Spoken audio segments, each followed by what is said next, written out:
व्यापार में कभी कोई दया नहीं होती है, क्योंकि दया से कोई व्यापार होता ही नहीं है। इस कहानी में भी ऐसा ही कुछ होता है। कौन सा व्यापार और कैसी दया की बात है, वो जानने के लिए आपको पढ़नी होगी ये कहानी। रविवार का दिन था। छुट्टी होने की वजह से मैं उस वक्त घर पर ही था। मेरी माँ हर रोज सब्जियाँ एक सब्जी बेचने वाले आंटी से खरीदा करती थी। उस दिन भी वो सब्जी बेचने वाले आंटी हमारे घर के पास सब्जी बेचने के लिए आते हैं। मेरी माँ ने उससे मेथी के बंडल के बारे में पूछा। वो आंटी ने उसकी कीमत 20 रुपए प्रति बंडल कहा। मेरी माँ की कीमत उस सब्जी बेचने वाले आंटी की कीमत से ठीक आधी थी। पर मेरी माँ ने उस सब्जी बेचने वाले आंटी से ये भी कहा था कि अगर तुमने मुझे 10 रुपए प्रति बंडल के दाम में दे दी तो मैं तुमसे 3 बंडल खरीदूंगी। मैं देखता रहा कुछ देर तक तो वो दोनों अपनी अपनी कीमत पर ही अड़े रहे। सब्जी बेचने वाले आंटी ने मेरी माँ से कहा कि इस कीमत पर तो मुझे भी नहीं मिली है। इतना बोलकर वो अपने सिर पर टोकरी रखकर चलने लगते हैं।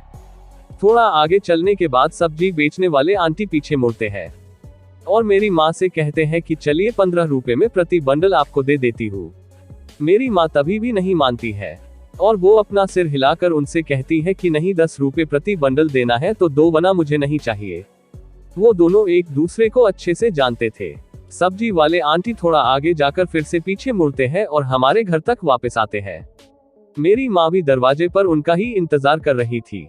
आखिर में सौदा मेरी माँ की बताई हुई कीमत पर ही होता है।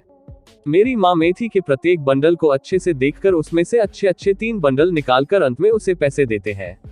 सब्जी वाली आंटी ने बिना गिने ही पैसे ले लिए। जैसे ही वो नीचे से उठते हैं कि उन्हें चक्कर आते हैं और वो थोड़ा लड़खड़ाने लगते हैं। मेरी माँ उससे पूछा कि क्या तुमने सुबह से खाना नहीं खाया? सब्जी वाली आंटी ने कहा, जी नहीं, आज की कमाई से ही मैं चावल खरीदने वाली हूँ और घर जाकर खाना बनाने वाली हूँ। माँ ने उसे बैठने के लिए कहा और वो अंदर जाकर उनके लिए खाना लेकर आते हैं। माँ ने उस सब्जी वाली आंटी को अच्छे से खाना खिलाया और अंत में उसे पानी पिलाकर भेजा। सब्जी वाली भी बहुत खुश हो गई और उसने मेरी माँ को अंत में धन्यवाद कहा। मैं ये सब देखकर हैरान रह गया।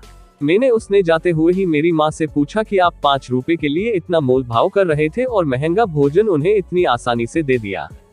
तभी मेरी माँ ने मुझे कहा कि बेटा, व्यापार में कभी कोई दया नहीं होती है, क्योंकि दया से कोई व्यापार होता ही नहीं है। अगर आपको हमारी स्टोरी अच्छी लगी हो तो अपने दोस्तों के साथ भी शेयर कीजिए और कमेंट में जरूर बताइए कि कैसी लगी हमारी ये कहानी।